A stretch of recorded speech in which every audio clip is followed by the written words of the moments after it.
నష్టం చేసే శక్తి నాలుకకు ఉంది కాబట్టి దీని గురించి చాలా జాగ్రత్తగా ఆలోచించాలని చెప్పి దానిలో దేన్ని ఉదాహరణగా చెప్పుకొస్తున్నాడంటే అగ్నిని గురించి మాట్లాడుతున్నాడు ఇక్కడ. అగ్ని అది ఏం చేస్తుందంటే అది అగ్ని అది ఎంతో గొప్పవై పెనుగాలికి కొట్టుకుని పోబడినప్పటికీ, ఇది 4వ వచనంలో ఓడల గురించి చెప్తూ, అలాగనే నాలుక కూడా చిన్న అవయవమైనా సరే ఎంత కొంచెము నిప్పు ఎంత విస్తారమైన అడవిని తగులుబెట్టును. నాలుకను దేనితో పోలుస్తున్నాడంటే ఇక్కడ నిప్పుతో పోలుస్తున్నాడు. ఆ నిప్పులో ఉన్నటువంటి గుణం మన అందరికీ తెలుసు. అగ్నికి నిప్పులో ఉన్నటువంటి గుణం ఏంటి? చిన్న రవ్వ మొత్తం కాల్చిపడేస్తుంది. కొన్ని చరిత్రలో వెళ్ళి మనం వెనక్కి చూస్తే అగ్ని చేత ఆహుతైపోయినటువంటి అడవులు, లేకపోతే ఆయా దేశాలలో కొన్ని చరిత్రలకు నేను వెనక్కి వెళ్ళి చూస్తే సహజంగా విదేశాల్లో మనం చూసినట్లయితే అడవులు సైతం కాలిపోతాయి. మనకులాగా మన వలె అడవుల్లో అంటే బాగా చెట్లు చేమలు పెరిగినటువంటి అటువంటి ఏరియాలో ఇళ్ళు నిర్మించుకుంటూ ఉంటారు. మనం ఇల్లు కొట్టేస్తాం, అక్కడైతే చెట్లు నరికివేసి ఇళ్ళు అక్కడ ఏం చేస్తారు, ఇల్లు కట్టడం కోసం చెట్లు నరికివేసి ఇల్లు కడుతూ ఉంటారు అక్కడ. కానీ మనం ఏం చేస్తామంటే చెట్లన్నీ నరికేసి మనం అసలు చెట్లు తర్వాత పెంచుతాం, అన్నీ అయిన తర్వాత పెంచడం మొదలు పెడుతూ ఉంటాం. ఆ కాలంలో ఏం జరిగేదంటే ఎక్కువగా ఒక్క సిగరెట్ లేకపోతే ఒక నిప్పురావు అట్లా పడేస్తే అడవులో తగులడిపోతూ ఉంటాయి. అసలు అది ఎవరు ఆపటం ఎవరి వల్ల కాదు. అది చిన్న రవ్వే, కానీ ఏం చేస్తుంది, ఆ తోటనంతటిని అడవినంతటిని తగులుబెట్టేస్తుంది. దీనిలో మనం చూస్తే ఈ భాగంలో అది చిన్నదైనా సరే దాన్ని నిప్పు నాలుక గొప్ప వినాశనాన్ని తెచ్చి పెట్టగలదు అంటాడు ఇక్కడ. 52వ కీర్తన 2వ వచనంలో మీరు చూస్తే దాని నుండి ఎగిరే ఒక నిప్పు రవ్వ చాలు అనేక మందిని తగలబెట్టగలిగిన మంట చెలరేగుతుంది.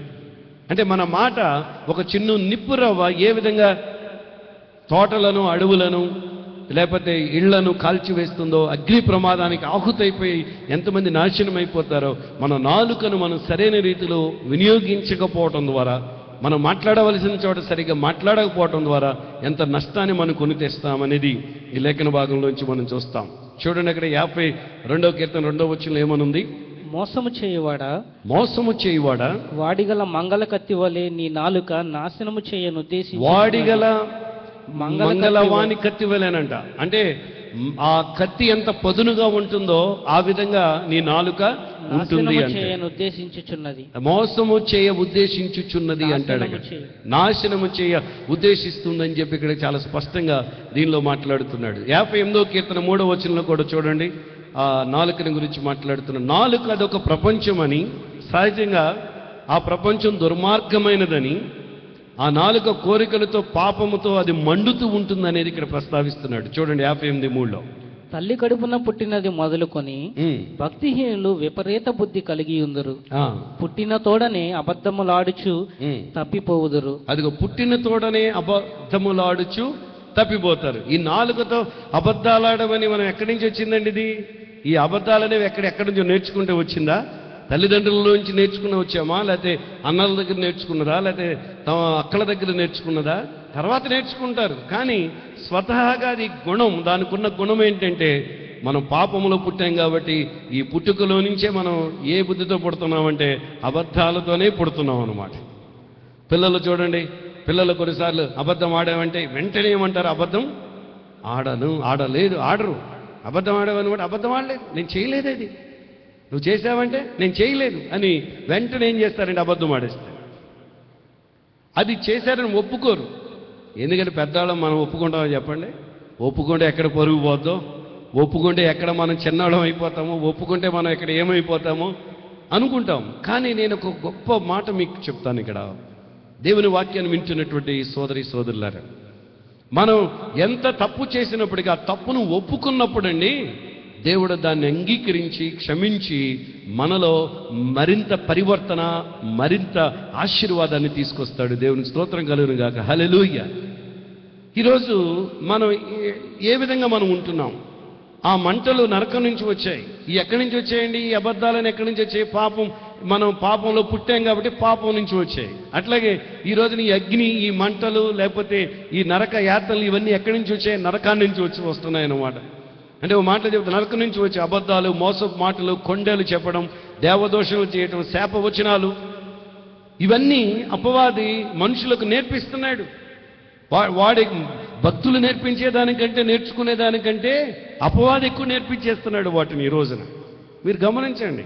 అందుకని భక్తి చేస్తున్నటువంటి మనం మన పిల్లలకు చిన్ననాటి నుండి దేవుని లేఖనములు, దేవుని గురించినటువంటి సంగతులు మనం తప్పనిసరిగా ఇక్కడ చెప్పవలసినటువంటి అవసరత ఎంత ఉందో. తన నాలుకను అన్ని వేళలా సంపూర్ణంగా అదుపు చేయగలిగిన మనిషి ఈ లోకంలో ఎవరైనా ఉన్నారా చెప్పండి? ఈ లోకంలో నాలుకను అదుపులో పెట్టుకోగలిగినటువంటి మనిషి ఈ లోకంలో ఎవరైనా ఉన్నారా? ఓకే, ఎవరు లేరని చెప్తున్నారు. వెనక నుంచి మన చోడవరం నుంచి వస్తున్నటువంటి మన దుర్గా గారు. అంటే చూడండి, అంటే లేరు ఈ లోకంలో. నిజంగా నాలుకను స్వాధీనం చేసుకున్నటువంటి ఒకే ఒక వ్యక్తి ఈ భూలోకంలో, పరలోకంలో ఎక్కడ చూసినప్పుడు ఒక వ్యక్తి, ఆయన ఎవరంటే ప్రభువైన యేసుక్రీస్తు. దేవునికి స్తోత్రం కలుగును గాక, హల్లెలూయా. మరి ఆయన అంగీకరించిన మనం కూడా మార్పు చెందినటువంటి వారమై ఇప్పుడు మనం స్వాధీనం చేసుకున్నాం. అందుని బట్టి దేవునికి నేను ఎంతగానో రుణస్తున్నై ఉన్నాను. అంటే ఇక్కడ దీన్ని మనం అదుపు చేయలేం. ఈ రోజున ఎవరినన్నా చూడండి, ఈ భూలోకంలోకి వచ్చి మానవుడిగా క్రీస్తును తప్పించి మానవ చరిత్ర అంతటిలో ఎవరైనా ఉన్నారంటే లేరు. అబ్రహాము ఉన్నాడా ఆ కాలంలో? అబ్రహాము అలా చేయలేదు. లేకపోతే మోషే అలా చేశాడా? వీళ్ళందరూ గొప్ప గొప్ప భక్తులు, మనం వారి గురించి చెప్పుకున్న మన పితరులు, వారు కూడా అంత గొప్పవాళ్ళైనప్పటికీ కూడా కొన్నిసార్లు వారు మాట తప్పిన సందర్భాలు చాలా స్పష్టంగా మనకు కనబడతాయి. మోషే అలా చేశాడా? మోషే కూడా అలా చేయలేకపోయాడు. లేదు పేతురు అలా చేశాడా? పేతురు అట్లా చేయలేకపోయాడు. సరే పౌలు అట్లా చేశాడంటే, పౌలు అంటే ఒక సందర్భంలో అపొస్తలుల కార్యములు 23వ అధ్యాయం 2 నుంచి 5 వరకు మీరు చూస్తే, నోటి మీద కొట్ట అని చెప్పంటే తిరిగి మళ్ళీ పౌలు ఏమంటాడు? నీ నోటి మీదే కొట్టునుగాక అంటాడు వెంటనే. అంటే అంతంత గొప్పవాళ్ళు సైతం ఏం చేశారంటే కొన్నిసార్లు అక్కడ పడిపోయినట్లుగా, మనం అక్కడ మాట తప్పినట్లుగా మనం చూస్తాం. సరే, ఇన్ని చెప్తున్నటువంటి యాకోబు ఒప్పుకున్నాడా? తాను చేయలేదని యాకోబు ఒప్పుకుంటున్నాడా? మన నాలుకను అదుపులో పెట్టుకునేందుకే మనం ప్రయత్నించకూడదని కాదు, కానీ తప్పకుండా అలా ప్రయత్నం చేయాలి. నాలుకను ఎవరైతే అదుపులో పెట్టుకుంటారో వారే దేవుని కొరకు గొప్పగా జీవించగలుగుతారు. అదుపులో లేకపోవడం కంటే కొంతవరకైనా దాన్ని అదుపులో పెట్టుకోవడం అనేది చాలా అవసరం. ఈ రోజులో మనం ఒకంత ఆలోచన చేద్దాం. మన నాలుకను మన స్వాధీనంలో ఉంటుందో లేదో చూచుకుందాం. కీర్తనలు 141 కీర్తన 3వ వచనంలో ఇందాకనే దైవదాసురాలు చెప్పిన మాటలో దావీదు గొప్ప ప్రార్థన చేస్తాడు. అక్కడ చూడండి, ఆ ప్రార్థన ఏమిటది? యెహోవా నా నోటికి కావలి ఉంచుము, నా పెదవుల ద్వారమునకు కాపు పెట్టుము. పాపము చేయవారితో కూడా నేను దుర్నీతి కార్యములలో చొరబడకుండునట్లు నా మనస్సు దుష్కార్యమునకు తిరుగునీయకుము. వారి రుచిగల పదార్థములో నేను తినకయుందునుగాక. అదిగోండి, అంటే మనం స్వాధీనం చేసుకోవాల్సినటువంటిది ఏమిటి? ఎలా అంటే దేవుని సందులో ప్రార్థన చేయాలి. మన ప్రార్థనలో ఓ ప్రాముఖ్యమైన ప్రార్థన ఏమిటంటే, దేవా నా నాలుకను ఎలా స్వాధీనంలో ఉంచుకోవాలో నాకు సహాయం చేయను ఆయన అని ప్రార్థన చేయాలి. ఎప్పుడు స్వస్థపరిచిన ఆయన, ఆశీర్వదించిన ఆయన, దీవించిన ఆయన, సహాయం చేయని ఆయన, ఈ ప్రార్థనలు మనం చేస్తున్నాం. కానీ మన నాలుకను మనం ఎంత స్వాధీనంలో ఉంచుకోగలుగుతున్నామో అది మీరు చదివే వాక్యాన్ని బట్టి, వినే మాటలను బట్టి, సందేశాలను బట్టి, మీరు చేసుకునే ప్రార్థనల మీద అది ఎప్పుడూ ఆధారపడి ఉంటుంది. తర్వాత ఇంకో మాట, సామెతలు 10వ అధ్యాయం 19వ వచనంలో మీరు చూసినట్లయితే, అన్నిటికన్నా ఉత్తమమైనటువంటి మార్గం మన హృదయాలను, మన మనస్సులను దేవుని వాక్కుతో నింపుకోవటం. మన నాలుక నిప్పులాగా అది నాశనం చేసేదానికంటే మన నాలుక నిప్పులాగా అనేక మందికి వెలుగిచ్చేదిగా, అనేక మందికి ఫలభరితంగా ఉండేటట్లుగా. చూడండి, లైట్స్ ఆపేస్తే ఇక్కడ పవర్ పోతుంది, పవర్ ఉండదు. అదే ఈ లైట్స్ చీకటిలో వెళ్ళిపోతాం. అందుకని చీకటిలో ఉన్నటువంటి వారికి వెలిగించేది కూడా నిప్పే. ఆ నిప్పు మనకి ఆరోగ్యాన్ని కలుగజేస్తుంది, అదే నిప్పు మనకు నష్టాన్ని కలుగజేస్తుంది. మన నాలుక మనకి మేలు చేస్తుంది, అదే నాలుక మనకు నష్టాన్ని కూడా తీసుకుని వస్తుంది అంటాడు. సామెతలు 10:19 చూడండి. విస్తారమైన మాటలలో దోషం ఉండక, విస్తారమైనటువంటి మాటలో దోషం ఉండక మానదు. తన పెదవులను మూసుకునేవాడు బుద్ధిమంతుడు. అదిగోండి, తన పెదవులను మూసుకునేవాడు బుద్ధిమంతుడు. తర్వాత నీతిమంతుని నాలుక ప్రశస్తమైన వెండి వంటిది, నీతిమంతుని యొక్క నాలుక ప్రశస్తమైన వెండి వంటి వెండి లాంటిదంట. మీ పక్కవాడితో చెప్పండి, నీతిమంతుని నాలుక ప్రశస్తమైన. ఈ నాలుక చూపించిన నాలుక ఎట్లా చూపించి, అది వెండా లేకపోతే బంగారమా లేకపోతే సిల్వరా గోల్డా ఏంటి చెప్పండి. అది అంటే వెండి లాంటిది. తర్వాత ఏమనుందండి? భక్తిహీనుల ఆలోచన పనికి మాలినది. భక్తిహీనుల యొక్క ఆలోచనలు పనికి మాలినవి అన్నమాట. అంటే ఇక్కడ మనకున్నటువంటి దీంట్లో పవర్ టు డిస్ట్రాయ్. మనం ఏ నాలుకల గురించి మాట్లాడుతున్నామంటే ఇక్కడ అదుపులో పెట్టలేనటువంటి నష్టాన్ని కలిగించే నాలుకను గురించి ఇక్కడ మాట్లాడుతున్నాం మనం. ఈ రోజున ఒక్కసారి వెనక్కి వెళ్ళి చూసుకుంటే మన నాలుకతో ఎన్ని కుటుంబాలను కాల్చేసామో, ఎంతమంది నిలువున కాల్చి పడేసి ఉంటాం. నిప్పెళ్ళేమో ఒక తోటనో లేక ఒక అడవినో లేకపోతే ఒక ఇళ్లనో లేకపోతే ఒక ప్రదేశాన్ని ఒక మనిషిని కాల్చివేస్తే పైకి గాయాలు చేసేటట్లుగా లేకపోతే మసైపోయేటట్లుగా మాడిపోయేటట్లుగా నిప్పు వచ్చి మనుషులను హరిస్తే మన నాలుకతో మన మాటలతో ఎంతమందిని మనం చంపుతున్నామో, ఎంతమందిని రోజు మనం కాల్చివేస్తున్నామో ఒకంత ఆలోచన చేసుకోండి. దేవుని లేఖనంలోంచి ఈ భక్తుడు చాలా స్పష్టంగా ఈ విషయాలు మాట్లాడుతున్నాడు. మరొక మాటలో మీరు ముందుకు వెళ్ళి చూస్తే అన్నిటికన్నా ఉత్తమమైనటువంటి మార్గం ఇదే నేను చెప్తున్నాను. మన నాలుకను మంచి సంగతుల గురించి మాట్లాడాలి. మత్తయి సువార్త 12:34 మీరు చూసినట్లయితే గొప్ప మాట అక్కడ ప్రస్తావిస్తున్నాడు. 12:34 మత్తయి సువార్తలో. సర్పసంతానమా, మీరు చెడ్డవారయుండి ఎలాగూ మంచి మాటలు పలుకగలరు? మీరు చెడ్డవారయుండి ఎలాగూ మంచి మాటలు మీరు పలుకగలరు. అందుకని మనం ఏం చేయాలంటే ఇక్కడ మనం చెడ్డవాళ్ళం, మనలో చెడు ఉంది, మనలో పాపం ఉంది, మన హృదయం అది పాపముతో నిండి ఉంటుంది. కాబట్టి మన హృదయంలో నుంచి బయటికి వస్తుందన్నమాట. మన నాలుక ద్వారా అది బయటకు వస్తుంది. ఇక్కడ ప్రశ్న వేస్తాను, బయట నుంచి వచ్చేవి మన హృదయాన్ని పాడు చేస్తున్నాయా, లేకపోతే మన హృదయంలో నుంచి బయటకు వచ్చేది ఒక మనిషిని నాశనం చేస్తుందా? మన లోపల నుంచి వచ్చేది ఏం చేస్తుంది? మనిషికి ఎక్కువ నష్టాన్ని కలుగజేస్తుంది. మనం ఏమనుకుంటామంటే ఇప్పుడు, అమ్మో అది పాపం, ఇది చెడు, పలానా వాళ్ళు ఇలా దుష్టులు, లేకపోతే పలానా వాళ్ళు దుర్మార్గులు, పలానా చోట పాపం ఉంది, పలానా చోట నష్టం ఉంది అని బయట లోకంలో ఉన్నటువంటి వాటిని మనం చూస్తున్నాం. కానీ మన లోపల ఉన్నటువంటి మన నాలుకను, మన లోపల ఉన్నటువంటి మన హృదయాన్ని మనం సరి చేసుకోలేకపోతున్నాం. అందుకనే ఇక్కడ అంటారు, my heart was not with me while I'm.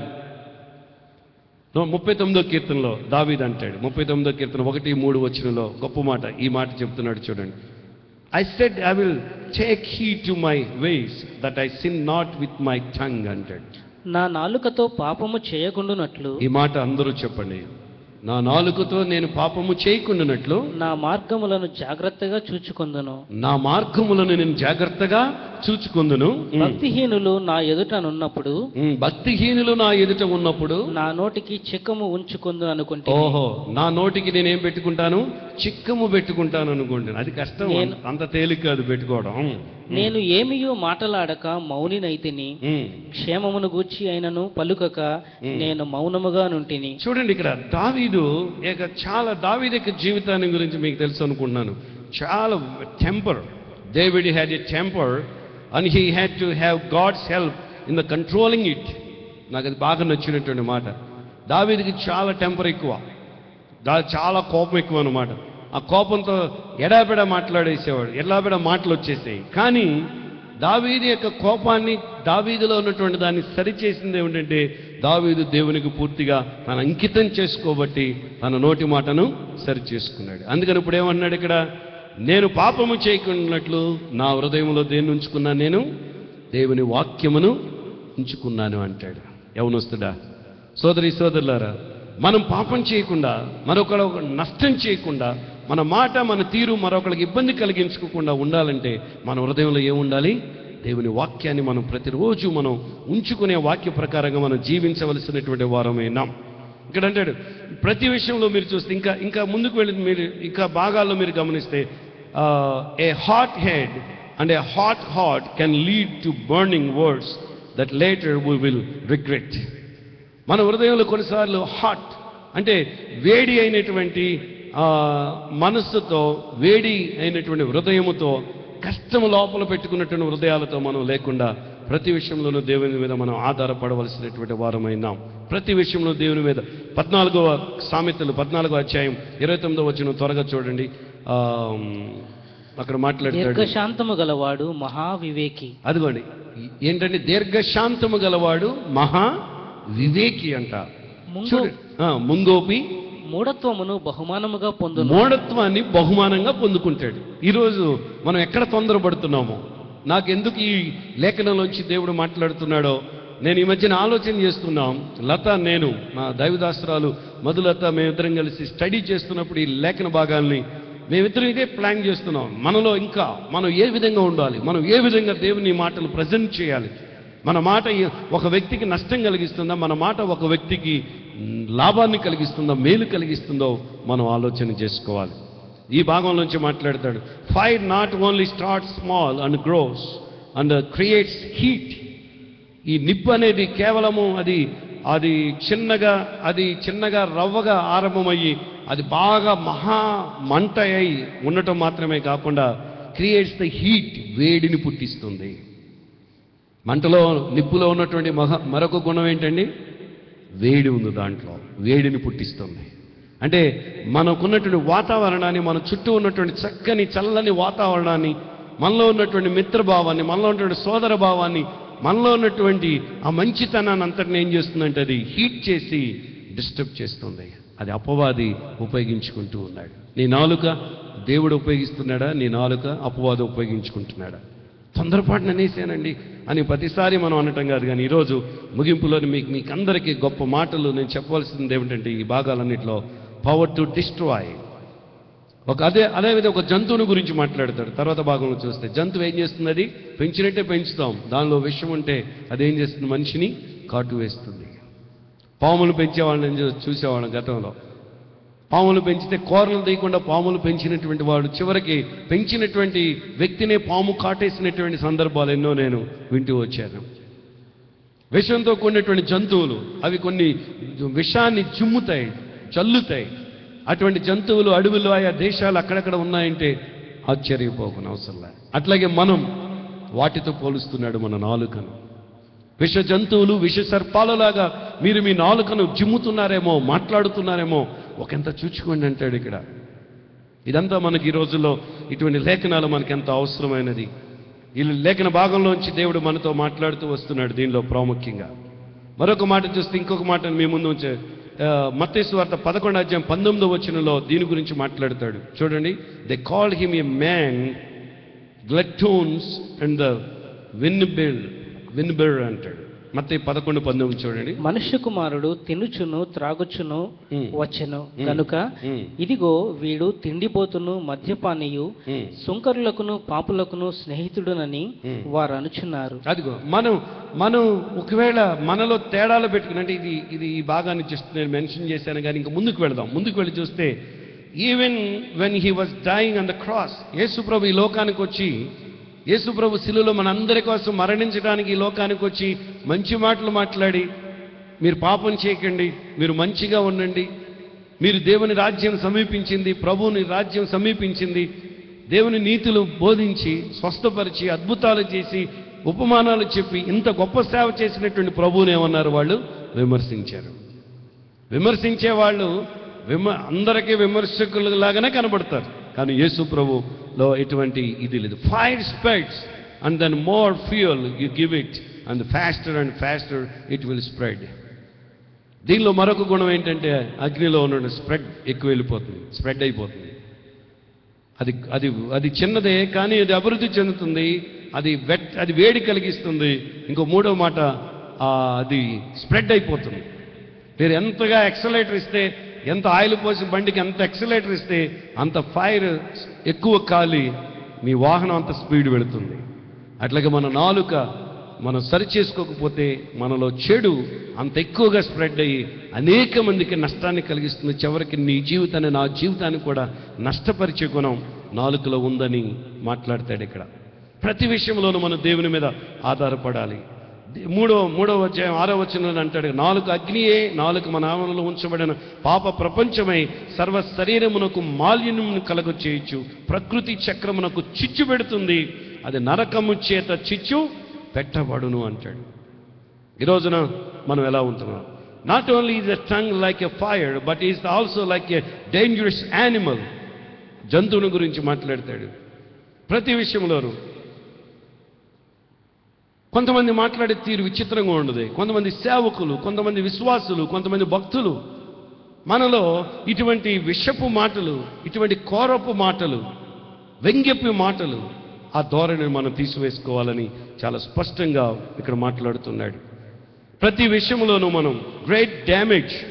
మీరు మన నాలుకను మనం స్వాధీనం చేసుకోకపోతే చాలా నష్టాన్ని మనం వ్యక్తిగతంగా తెచ్చుకుంటాం, కుటుంబ పరంగా మనం తెచ్చుకుంటాం, సొసైటీకి తీసుకొస్తాం, చివరికి సంఘములో కూడా పెద్ద నష్టాన్ని తీసుకొచ్చిన వాళ్ళం అవుతాం.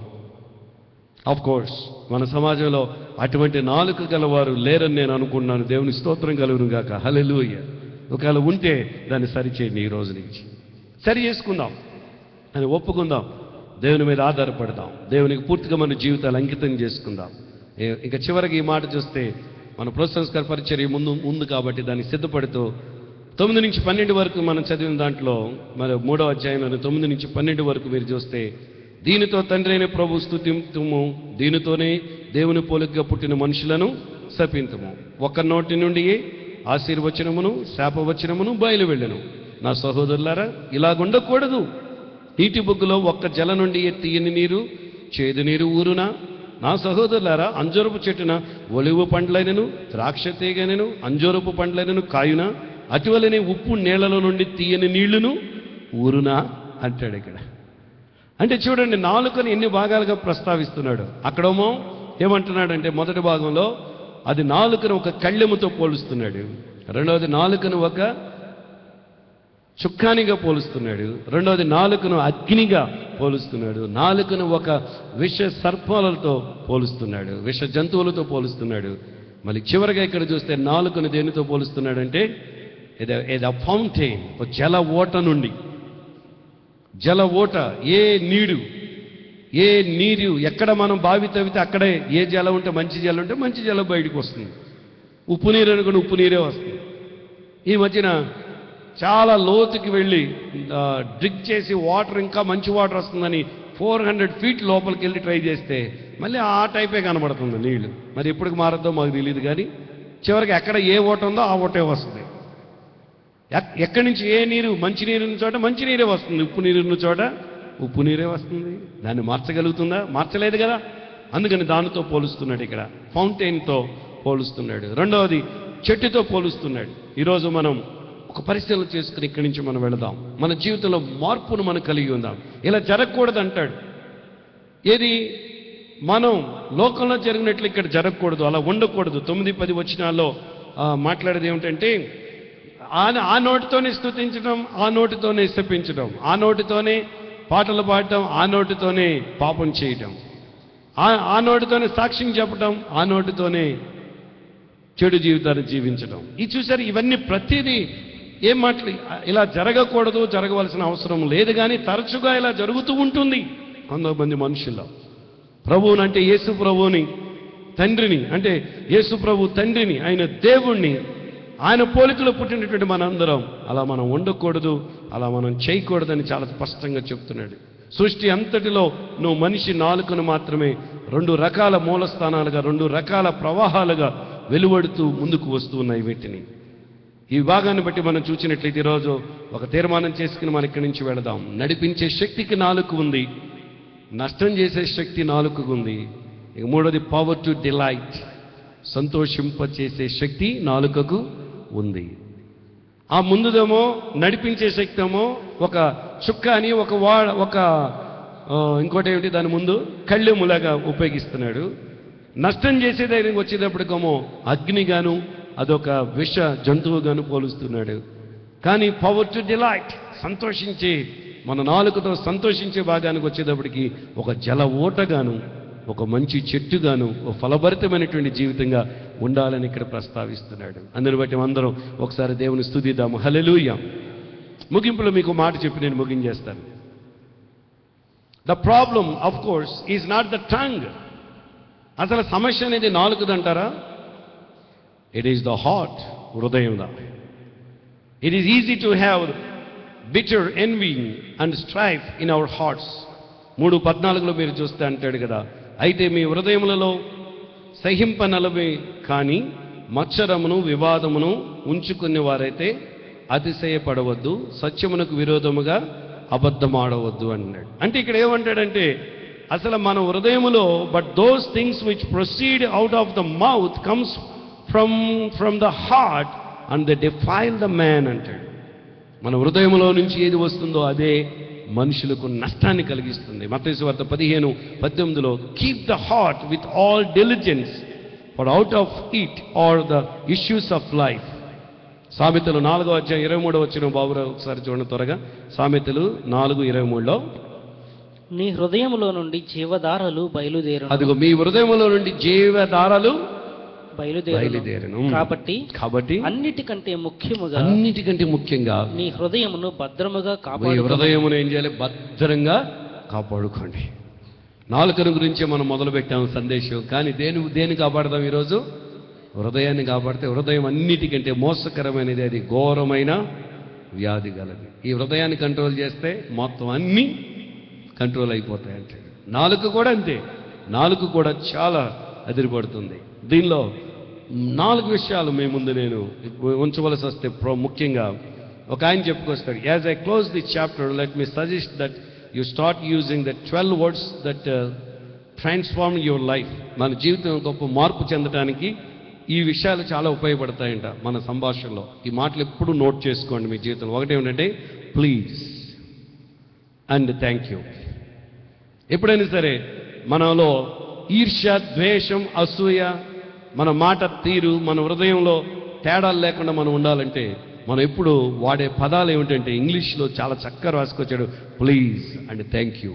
దయచేసి, లేకపోతే వందనాలు, మీకు చాలా రుణస్తుని. దయచేసి క్షమించండి, లేకపోతే దయచేసి థ్యాంక్ యూ, మీకు చాలా నిండు వందనాలు, నాకు కృతజ్ఞుణ్ణి. Please and thank you. దయచేసి అనే మాట, తర్వాత కృతజ్ఞత అనే మాట, ఆ థ్యాంక్ఫుల్ అనే మాట ఎక్కువ వాడండి. వాడితే మన అన్ని కంట్రోల్లో మనం ఉండగలుగుతాం అంటాడు. ఇంకో మాట అంటాడు ఆయన, ఐఎమ్ సారీ. ఏదైనా తప్పు చేసామనుకోండి, ఎక్కడైనా నన్ను క్షమించండి, పొరపాటు జరిగింది, ఒప్పుకుందాం. అంతేగాని కప్పుకొని పాపం మరింక చెడు చేసేవాళ్ళంగా మనం ఉండొద్దు అంటాడు. ఇంకోటి అంటాడు, 3వ మాటగా చూస్తే ఐ లవ్ యూ, మీరంటే నాకు చాలా ఇష్టం. అంతే.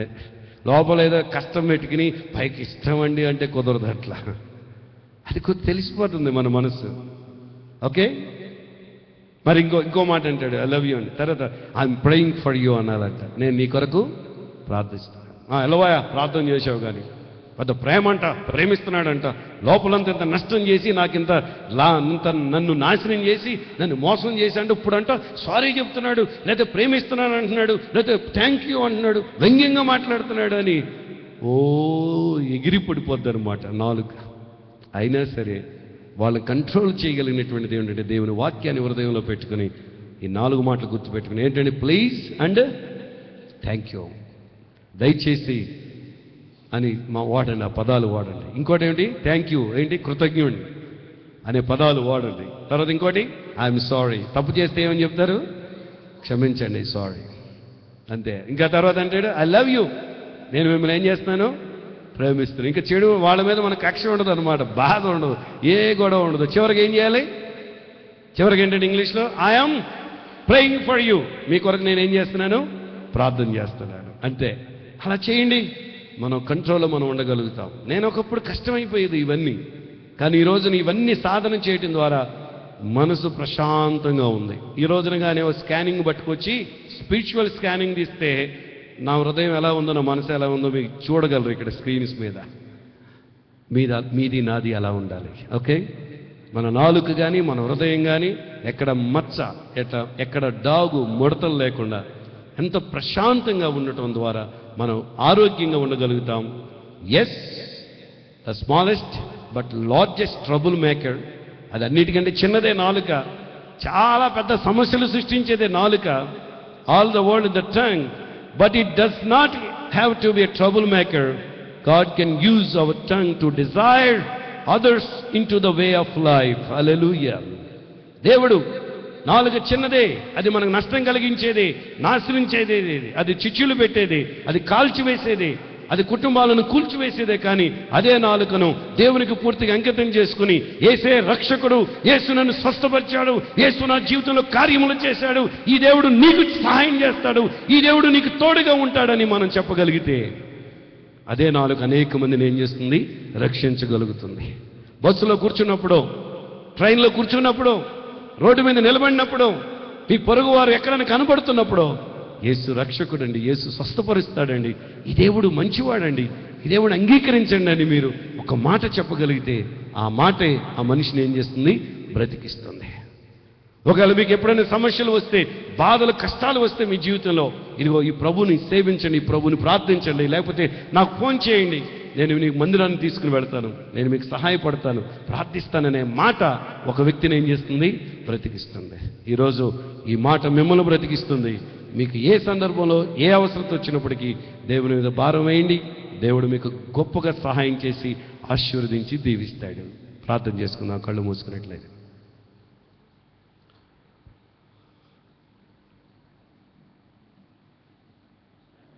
నాలుక చిన్నదే, ప్రపంచంలోకెల్లా, మన అవయవంలోకెల్లా, కానీ ద గ్రేటెస్ట్ ట్రబుల్ మేకర్, అది చాలా సమస్యలు సృష్టించేది.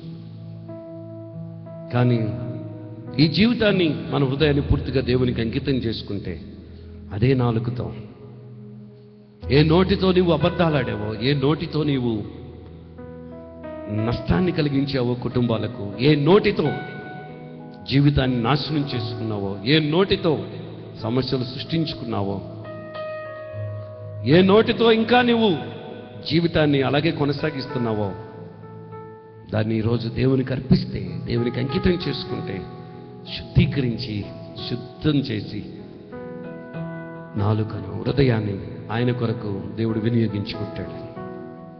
ఈ రోజున నీ మాట, నీ తీరు, నీ ప్రవర్తన ఎలా ఉంది? యవనస్తుడా, అమ్మలారా, పెద్దలారా, ఈరోజు మీ జీవితాన్ని పూర్తిగా దేవునికి అంకితం చేసుకుందాం. జీవితాంతం మాటల మీద మాటలు, అబద్ధాలు, లేకపోతే ఒకరి మీద ఒకరు చాడీలు చెప్పుకోవటం, హృదయాలు గాయపరచబడటం, జీవితం అంతా ఇలా ఉండాలని దేవుని ఉద్దేశం కాదండి. ఈరోజు పూర్తిగా మీ జీవితాన్ని దేవునికి అంకితం చేసుకుంటే, మాటలు రాని మా నాలుకలు ఈ రోజున ఆయన కొరకు పాటలు పాడటానికి, మాటలు అందించడానికి, ఆయన కొరకు జీవించటానికి దేవుడు వాడుకున్నాడు. ఒకప్పుడు ఎలా మాట్లాడాలో, ఎలా స్పందించాలో, ఎలా స్పందించకూడదో తెలియని కాలంలో, ఇదిగో ఇలా మాట్లాడితే ఇలా మేలు కలుగుతుంది, ఇలా మాట్లాడితే నష్టం, దానికి దూరంగా ఉండాలని నేర్చుకుందాం. ఈ రోజున ఇంత గొప్పగా ప్రభు కొరకు జీవించగలుగుతున్నాం. ఓ తీర్మానం చేసుకుని వెళదాం. దేవుడు మిమ్ములను, మీ కుటుంబాలను బహుగా దీవించి ఆశీర్వదించును గాక. ఆమేన్. అలాగే ప్రార్థనలో ఉంటూ ఉండగా ప్రభు సంస్కార పరిచర్యకు సిద్ధపడతాం. మన హృదయాన్ని దేవుని కొరకు సిద్ధపరచుకుందాం. రొట్టె ద్రాక్షరసం బట్టి మనందరూ రెండు చేతులు పైకెత్తి దేవునికి కృతజ్ఞతాస్తుతులు చెల్లిద్దామండి. థ్యాంక్స్ చెప్దామండి. మనల్ని శుద్ధీకరించి, మనల్ని పాపం నుంచి విడిపించి, మన కోసం శిలువలో రక్తము కార్చి మనకింత గొప్ప రక్షణ భాగ్యం ఇచ్చినటువంటి ప్రభువుకి మనం పూర్తిగా అంకితం చేసుకుంటూ, ఈ రొట్టె ద్రాక్షరసాన్ని ఇచ్చినందుకు ఆయన శరీరము రక్తమును జ్ఞాపకం చేసుకుంటూ మరొకసారి మన హృదయాలను సిద్ధపరచుకుంటూ ఈ పరిచర్లో పాలు పొందుదాం. ఈ పరిచర్లో పాలు పొందుతున్న బిడ్డలు దీవించండి. ఈ పరిచర్య చేస్తున్న వారిని అభిషేకించండి. యేసు నామములో ప్రార్థిస్తున్నాము తండ్రి. ఆమేన్. ఓ థ్యాంక్ యూ లార్డ్.